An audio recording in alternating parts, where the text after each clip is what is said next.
Howdy. I think this video has to belong to this playlist when it's then done. Finnish Copper. There's some 27 videos where I ponder about the origin of copper here in Finland.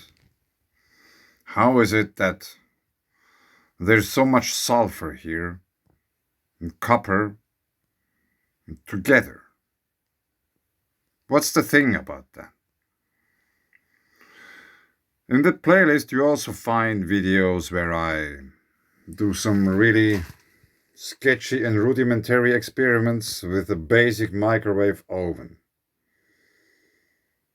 Maybe I have to mention that it's this kind of a microwave oven which has a grill function.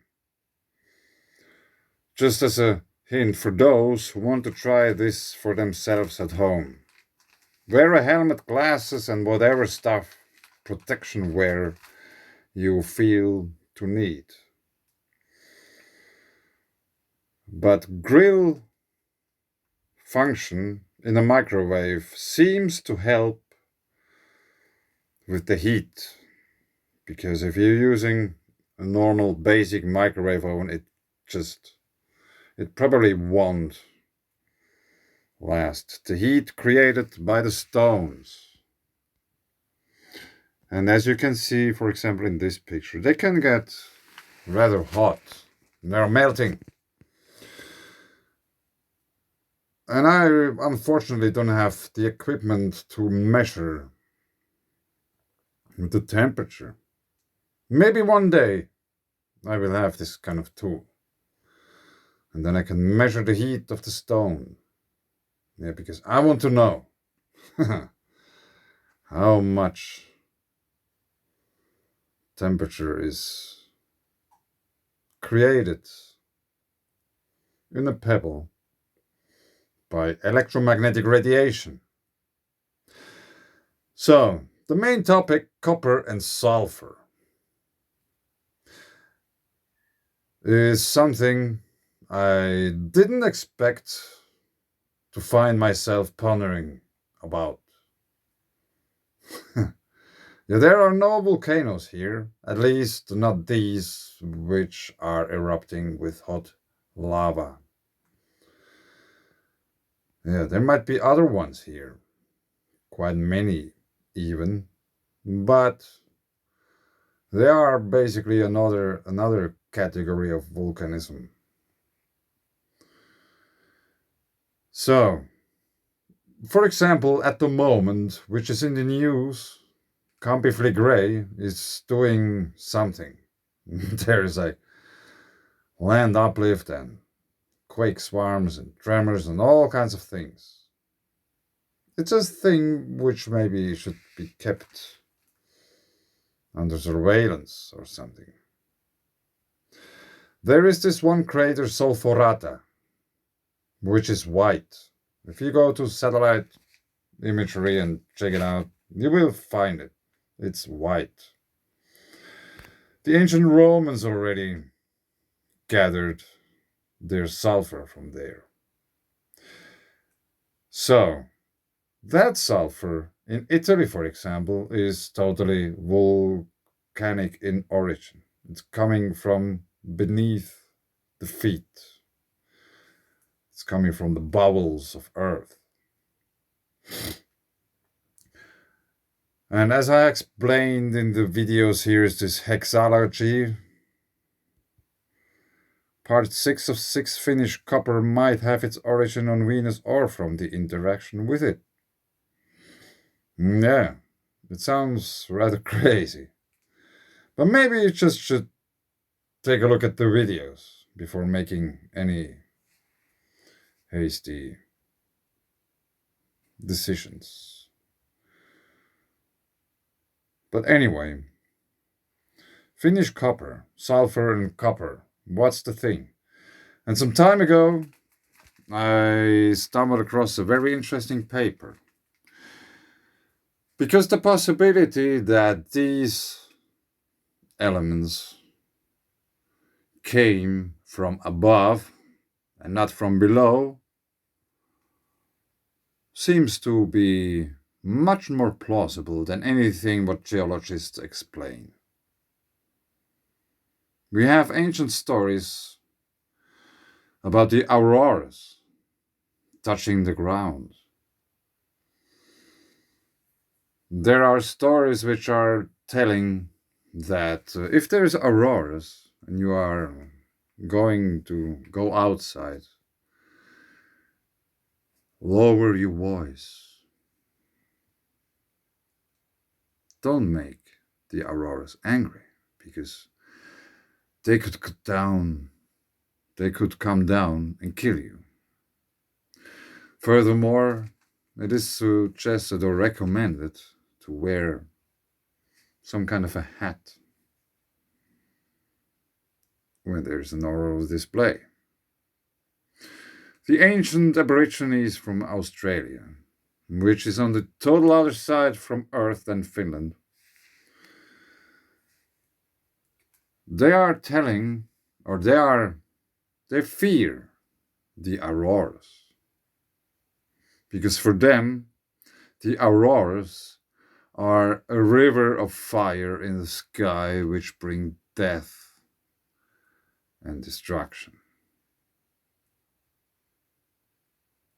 Yeah, there's thousands of tourists every year which are traveling to the north in order to enjoy an auroral display. The northern lights, they're so beautiful.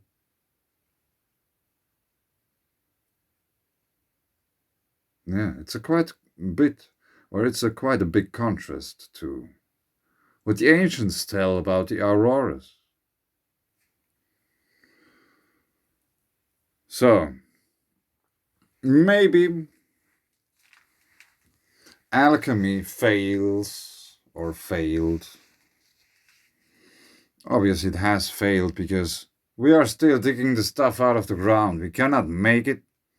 We cannot make copper. We cannot make gold. We cannot make any of those things. They have to be found somewhere, filtered and refined and whatever stuff in order to get some pure copper, gold, or whatever. You cannot make it. And the reason for why it's not possible to make may be that some of the ingredients needed in order to create these materials are not from this earth. Yeah, sounds maybe very crazy. But let's just think a second about the sun.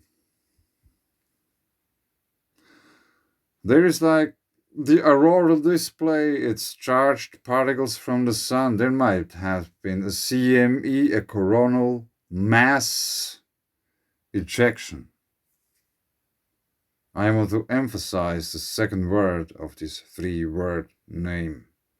Mass. Coronal mass ejection. There is actual material coming. It's not only radiation. No, there's stuff coming. You know?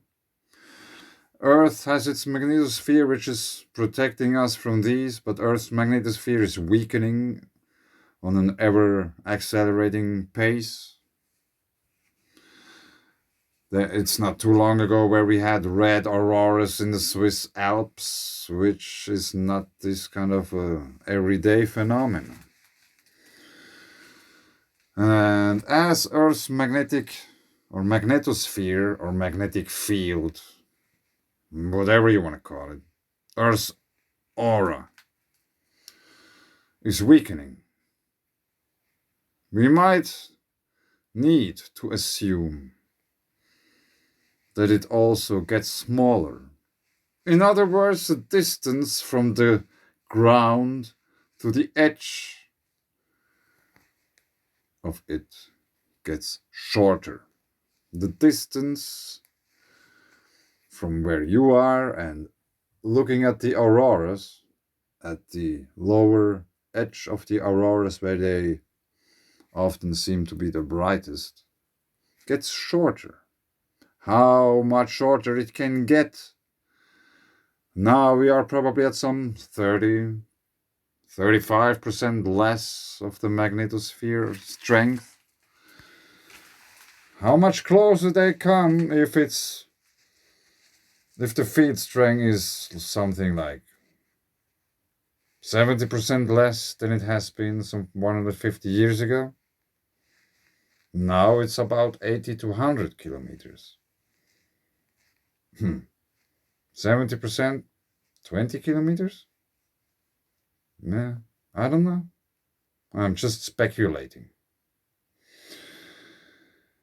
But this is something I'm pondering about, and maybe someone else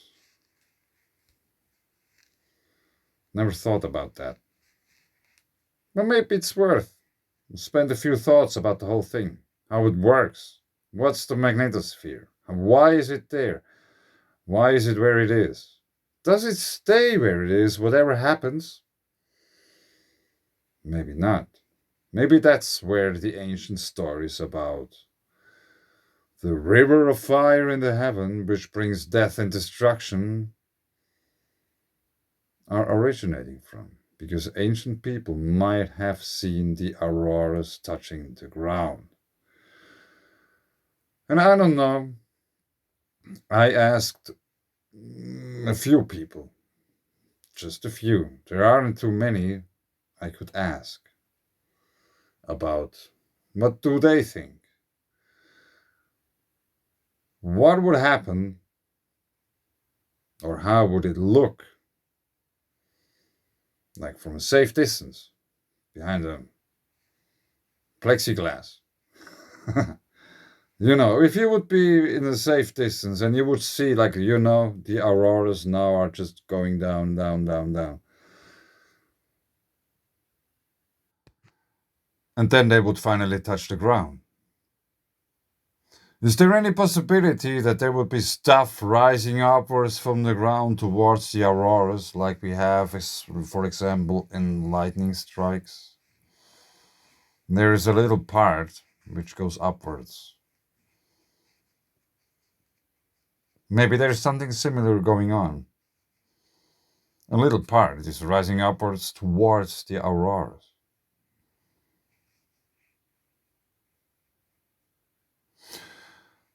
Yeah, I don't have a script. I never have any script. I just have an idea of what I'm trying to talk about. And so anyway, I collected a few stones over the past few years. These are, at least in my humble opinion, every one of these is a very interesting stone. And most of these we are looking at here, they are specified as somewhat green stones. This is one of the most beautiful, I think. And it's rather big. And here we just see the outside, and they are all wet because they have been in the rain. So if it's dry, you don't see basically any of these colors really. They're just dirty and dusty and stuff like that. And here you can see a little bit inside to the stone, inside of the stone. Here also so you can see here it's not really yet grinded smoothly. Here's another one where you can see inside the stone. And obviously this is also not yet grinded smoothly.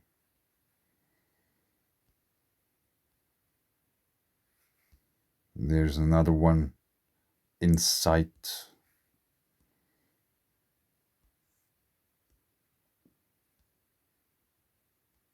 Yeah, that's also an interesting one because it has there are many holes in that. And inside it looks black with white stuff, but I think it's green. If you cut it into a thin slice and look through it, it might be green. I think in a few weeks I can present some micro scope pictures of thin slices of some of these stones. There might be a long winter ahead, so I have time to make thin slices. This is yet another green stone, I think. Despite it looks mainly black, but if you cut it into thin slices, it will be green. Here you can see a little bit of what I mean. It might be green. And green stones are, from rather great interest by geologists, because they are usually associated to precious things. And then there are some microwave pebbles. Some of them are shown in the video experiments. This one is not one of these. That's in the wrong box.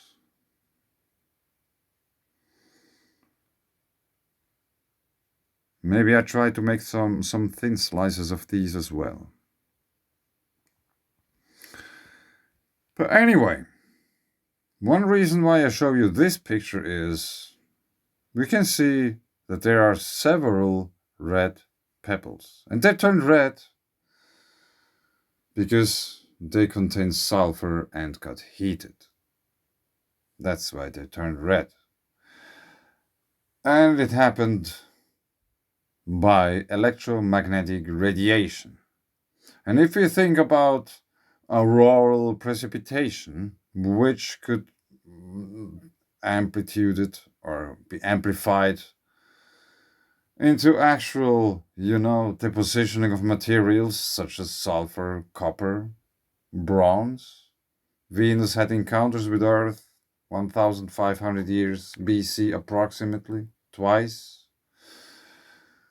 And shortly around the same time, the Bronze Age started. You need bronze in order to have a Bronze Age, right?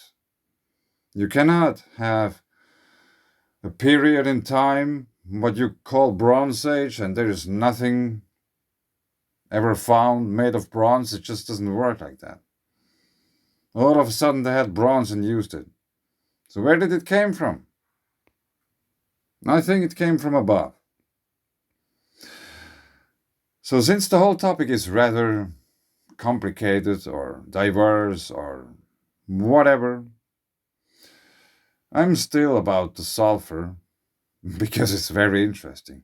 And we have to imagine that these events, they were mainly electrical in nature. Electrical discharge events, auroral precipitation is basically also an electric event. So let me show you a paper I found. I haven't worked through it. I read some parts of it and I watched the picture and I was struck. I thought, whoa, this seems to be something very important for, how to say, the few people who understand or who are very interested into electrogeology. So now let's go to the paper, because obviously I have been talking already very much, despite it feels I haven't came anywhere yet. But let's go to the paper. I'll show you a few things and then you're free to go. Oscillatory Maragoni flow, a fundamental study by conduction mode laser spot welding. Yeah, it's about welding. It's an electrical discharge event, so it is scalable. Up to planetary scale electric discharge events between planets, such as, for example, let's take just a random, for example, Earth and Venus. Yeah, there was first the Bronze Age, Earth's encounter with Venus, which was followed by the Iron Age. Mars's encounters with Earth. Yeah, the chronology fits. But anyway,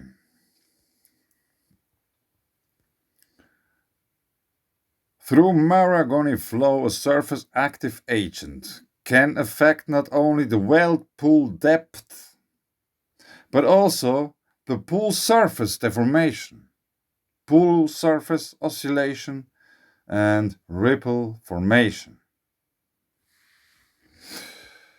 Now, let's just read part of the abstract. Maragoni flow, a fundamental subject extensively studied in welding, was further studied by using conduction mode non-keyhole laser spot welding of 304 stainless steels. It was discovered that a surface active agent, such as sulfur,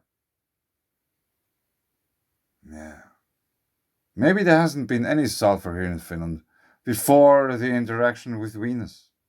But there was the sulfur within the discharge event. Anyway, such as sulfur in stainless steels can affect not only the whirlpool depth as explained by Heiple and Roper's model, which I have to check out one day, but also the pool surface deformation, pool surface oscillation, and ripple formation. Yeah. If you scale this up to a planetary scale, when we are talking about pool surface oscillation or ripple formation, we are talking about landscapes, mountains, rivers, lakes, and stuff like that. As I said, it's scalable. Or, in other words, very bad weather. With low sulfur, 42 parts per million, the pool surface was concave and oscillatory, and the result weld was shallow with clear ripples. With high sulfur, 140 parts per million. I have no idea how much sulfur there was in these discharge events, but Venus's atmosphere contains a lot of sulfur. Still. However, the pool surface was convex and nearly steady, and the resultant weld was deeper without clear ripples. Yeah, it penetrated deeper. A mechanism was proposed to explain these strikingly different phenomena. At low sulfur, the fast outward surface flow can make the pool surface concave, as shown by computer simulation. Yeah, why didn't they just film it? I don't know. The raised surface near the pool edge is unstable. It can oscillate with oscillatory Maragoni flow, disturb solidification at the pool edge. The Maragoni effect is something like this. It goes from the outside to the inside, but we maybe stumble across this later again. At high sulfur, the fast inward surface flow can make the pool surface convex oscillation of the raised surface near the pool center. However, may not disturb solidification at the pool edge enough to cause ripple formation. The mechanism was verified by observing pool surface oscillation and ripple formation immediately after turning off the laser. Laser. Furthermore, oscillatory Maragoni flow was demonstrated by flow visualization in simulated stationary weld pools of nano 3, natrium, whatever that is. Surface oscillation induced by oscillatory Maragoni flow was demonstrated with a nano 3 drop laser heated from above. How funny. From above. Whirlpool Maragoni flow. Anyway, this is stretching very, very long, this video. Let's go to the point and check this out.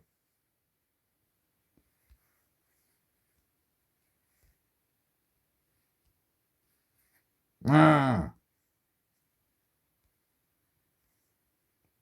Sulfur effect on ripple formation and penetration. On the left, not so much sulfur. On the right, much sulfur. It almost looks like the Eye of Africa on the left. But this is just what I think. I may suffer badly from pareidolia. Who knows?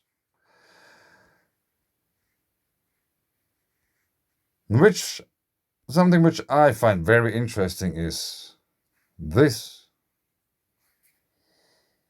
There is a big difference in depth, which correlates with the sulfur content. So if you have more sulfur, it penetrates deeper. If there's less, it's just a surface feature.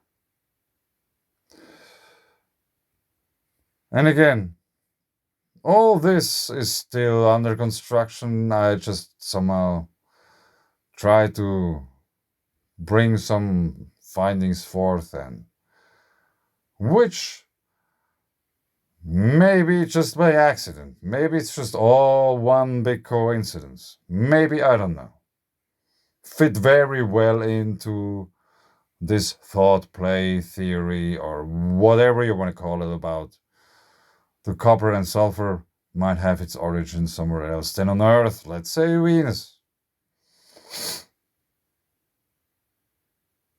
It would also probably explain the brimstone raining down on people, not only in regions where the Bible talks about, also here in Finland. It would explain how it's all of a sudden, like all over the place, they're studying a Bronze Age. Yeah, all of a sudden there was bronze, because there hasn't been any before. You know, maybe it's as simple like that. So if you have still no idea what I'm talking about, I recommend you to watch the videos and think about it, and then come back to ask. Maybe I can provide an answer, maybe I don't know. Maybe you'll figure something out. Tell me. Maybe you know already what's the thing. Maybe you know why many geologists, or basically all geologists here, don't know what exactly happened. Tell me. As far as I am with my investigation, I just basically figured out they just simply don't know. They are just guessing. Volcanism and all kinds of things. Actually, not all kinds of things. It's volcanism. And then heat and pressure, which is not explained what provided the heat or the pressure, which I think are electrical discharge events. And I don't know, would it be considered an electrical discharge event if the auroras would touch the ground? Because it wouldn't be really a discharge event. It would be just a huge input of energy. So it's not really discharging in a way, especially if there's even matter coming with the whole thing. It's not just radiation, it's stuff, which will go through some transmutational changes as it propagates through the atmospheric layers of Earth, and then it will combine with stuff which is already in the ground, and different things will react differently, will form different things according to their electromagnetic properties, the provided heat, the provided pressure, the length of the event, the amount of water involved, and blah, blah, blah. I don't know. Anyway, I think I'll leave it here. These are very interesting pictures, and I thought they are just worth sharing. Thanks. Bye.